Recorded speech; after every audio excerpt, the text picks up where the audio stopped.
Today we're going to be looking at a conversation in John chapter 21 verses 15 to 17. Today we're going to be looking at a conversation from John chapter 21 verses 15 to 17. Today we're going to be looking at a discussion from John chapter 21 verses 15 to 17. Okay, so now you know what it is that we're going to be talking about today. Well, sort of anyway. But to answer the first question that's probably going through your mind right now, no, we're not experiencing any kind of technical difficulties here.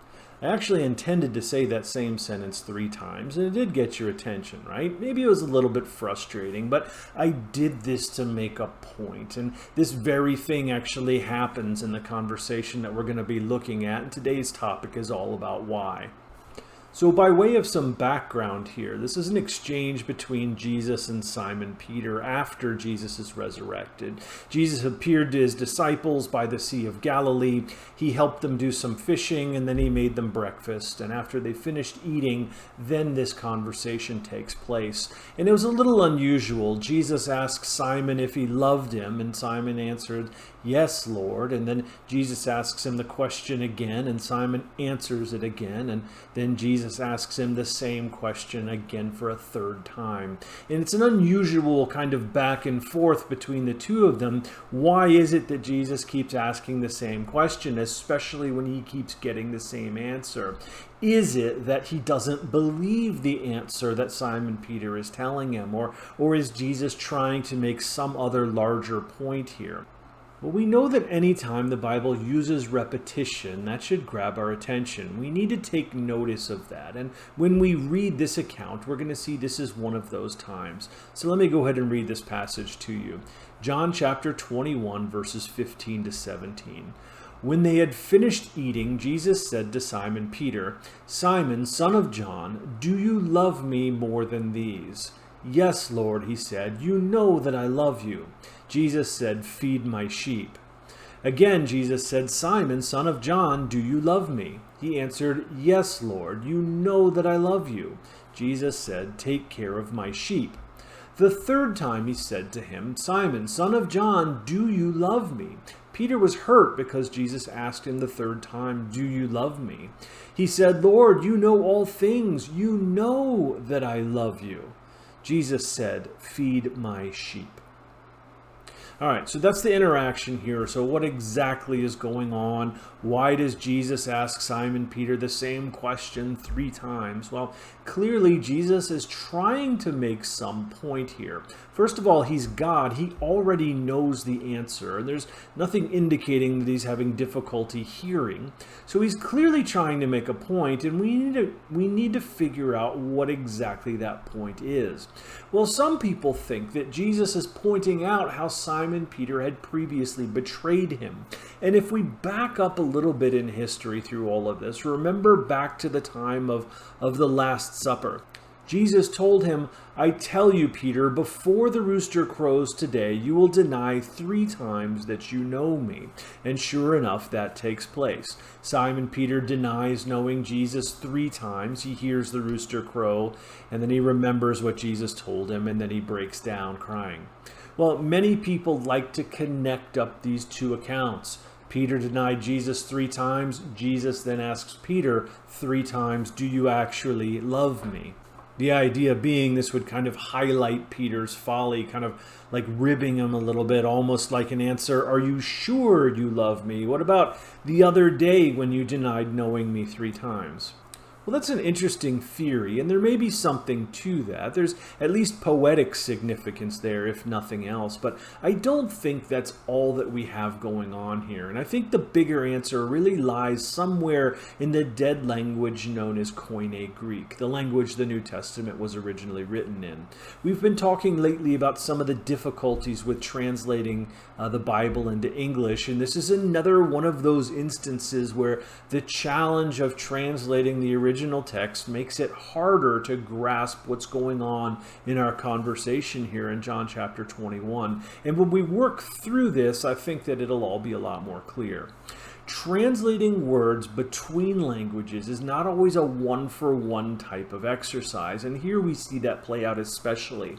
We find the English word love appears in our Bible about 681 times if we're looking at the NIV. But of these 681 times where the word appears, it's not always translated from the same original word. In Koine Greek, there are actually 4 different words that translate directly to the English word love. It all equals out in the end, but in the ancient Greek, you had a little bit more ability to precisely nuance how you intended to be using the term, because you had 4 different word choices that we would all have to express today simply as being love. You have the Greek word phileo, which means a brotherly type of love. There was another Greek word storge, which is familial love. And this is pretty much the same thing as phileo, but the difference is with phileo, you have some choice in the relationship, whereas storge, it was more nuanced that, hey, it's family. There's eros, which is an erotic type of love, but this is a family show, so we're not going to delve into that one. And then, of course, we have agape, which is the king daddy action word, that self-sacrificial love that characterizes our God so very, very well. So it's this difference in the original Greek that can help us make more sense of that conversation between Simon Peter and Jesus from back in John chapter 21. Let's go through that exchange again, but this time we'll look at the Greek that underlies our modern translation. When they had finished eating, Jesus said to Simon Peter, "Simon, son of John, do you love me more than these?" And when Jesus asks the question, he uses the word agape, that self-sacrificing kind of love. "Simon, son of John, do you agape me more than these?" "Yes, Lord," he said, "you know that I love you." But he doesn't answer with agape, which is what Jesus asked him. Instead, Simon Peter says, "Yes, Lord, you know that I phileo you." And that's a different answer than what he was asked. So it makes sense then that Jesus asks the question again. He's not letting that go. So again, Jesus said, "Simon, son of John, do you agape me?" And he answered, "Yes, Lord, you know that I phileo you." So again, same question, and we have the same unsatisfactory response again. And so Jesus asks him for a 3rd time. But this time, Jesus asks the question a little bit differently. He says, "Simon, son of John, do you phileo me?" So now when Simon won't answer that he agapes Jesus, it's almost like Jesus is asking him this time, "Are you sure you really phileo me?" And of course, Simon answers, "Lord, you know all things. You know that I phileo you." At the end of each question, Jesus answers, "Feed my sheep." And of course, this 3rd time, Jesus answers the same way. Again, "Feed my sheep." So given the nuance of the exchange, I think that Jesus asking the question 3 times is more than just pointing out Peter's betrayal. It seems like, and I could be wrong here, but it seems like Jesus may be stretching Peter, right? He might be telling him, listen, it's time you stepped up your game a notch. You need to mature from phileo to agape. Your feelings about the Son of God are not as important as your response to who he is. That's good advice for Simon Peter, and that's a good challenge for us too. But regardless of the specific reason why Jesus asked the question 3 times, it's clear that Jesus was telling Peter that his new role was going to be very important. He was going to need to tend to the flock. God wanted him to feed his sheep, and he wanted him to do it out of his love for Christ. And that's the backstory to the repetitive conversation between Simon Peter and Jesus in John chapter 21. Hope this has been helpful. I hope it's been interesting. And until next time, Lord willing there is a next time, may God bless you and your family.